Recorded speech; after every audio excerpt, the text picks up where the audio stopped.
Сегодня в полдень летающая тарелка приземлилась на планете Земля. Подробности вам расскажет наш репортаж с места событий. Зачем вы прилетели? Наша планета погибла. Земля теперь наш дом. Экстренные новости. Первые очаги сопротивления зафиксированы во многих странах. Мир в панике. Подробнее смотрите в нашем репортаже с места событий.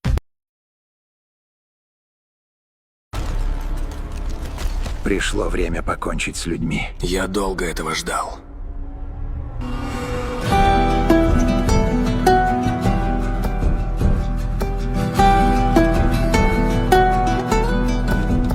Они пришли не за Землей. Им нужны мы. Но сопротивление уже формируется. Мы еще можем бороться.